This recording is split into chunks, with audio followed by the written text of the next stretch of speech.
Hi, I'm Peggy Beauregard with Real Estate Matchmakers. We match cash to deals and deals to cash. We save you time and you make money because the deals come to us and the returns go to you.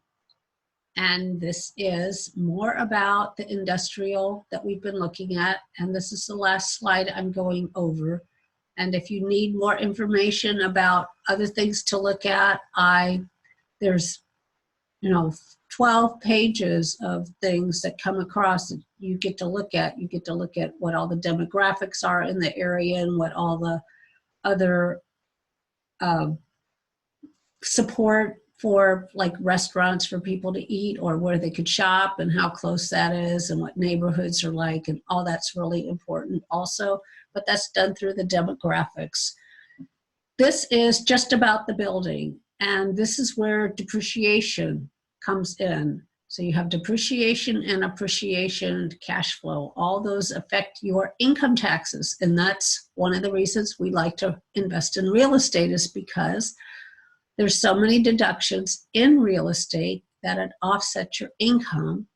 And many people who have been investing in real estate for years don't pay any taxes because they have enough deductions through the depreciation to offset their income. So it's always something to look at.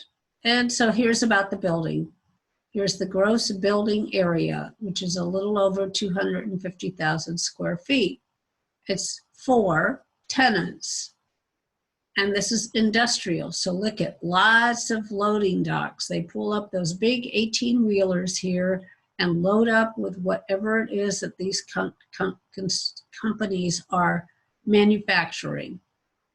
And don't forget, they have to bring it in to make it, so they get their parts, then they make it, then they ship it back out. So loading docks, really important. And the building's made of all steel. It's on 21 acres. There's 150 parking spots. 150 parking spots, that's a lot of employees. It's 1 story, all steel. Here's the assessors. You always like to know the assessor parcel number, because you can Google that, take a look at it, and they don't show any zoning. There's still lots of areas that don't have zoning, and this one doesn't either. Here's the year bill that we talked about when they did some reconstruction on it and rehabbing. And then here's the rooftop, the roof, and the HVAC, that's air conditioning. And the air conditioning is on the top. It's gas heat. So it heats the place up with gas, and it runs electricity for the air conditioner. And then there's a roof. It's a low slope. So basically it's a flat roof. Important to know, because flat roofs don't last as long as A-frames. A-frames, the snow just falls off. Metal, the snow just falls off. Flat, it gets little dips here and there. Low slope means it's kind of slope like that, so it runs off, and then it has the places for it to run down and run off. But they have a tendency to buckle and to leak over somewhere around 20 years. So they have to be replaced more often than a sloped roof. You see these all the time on houses. The houses are usually Mediterranean, for instance, or Spanish. They have flat roofs, but you see they have the part that goes up, and then they've got their tile around it. Well, most commercial properties are flat roof, like almost all of them. Rarely do you see a roof that's not flat in commercial. So there's something else to think about. How old is the roof, and when does it need to be replaced, and how often can it be repaired? And cost segregation, I'm going to go into that as quickly as possible. When you do a cost segregation, you look at it's called segregation because you're segregating your depreciation. So the building has a certain lifetime, which the IRS says is 27.5 years. So you can depreciate that. Now you've got a parking lot. The parking lot has a certain lifetime, maybe 6 or 8 years.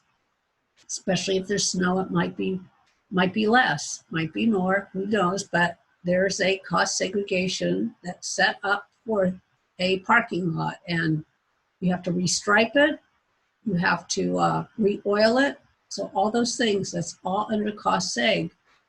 So that means that you've got like a 5-year on that. Your HVAC, that probably could last 7 to 20 years. So whatever that cost seg setup is, you get that specific depreciation. Because if you just do the building at 27 and a half years, your HVAC isn't going to last 27 years. The carpeting isn't going to last 27 years. Nothing else is going to last 27 years. Your building is the best structure. Everything else, depreciation, needs to be repaired. So you get to depreciate that faster to get a return on your investment faster. Your ROI, return of investment, return on investment. And then you have your roof. And then what else do you have? You have doorways, flooring, all those different things. If there's a kitchen, there's that. Now this particular is more like a triple net lease, which means that the people that are leasing take care of everything. They fix it up if anything goes wrong with it. They, however, have the roof and the air conditioning separated out. So I would guess that on this particular property, if the HVAC goes bad, then the owners, that would be whoever's invested in it, are responsible to replace it. If the roof goes, then the owners will replace it. And that's not necessarily so, but there are leases that are like that. So you need to know what kind of lease you're in. Those are called net leases. There's net, triple net, double net, single net. All that's really important to know. If you are the syndicator, the sponsor, and you're putting a deal together, you need to know all of those things. Let me know what you need. Let me know what you would like to talk about. Let me know what you would like to invest in. Give me an email, PeggyBell@gmail.com.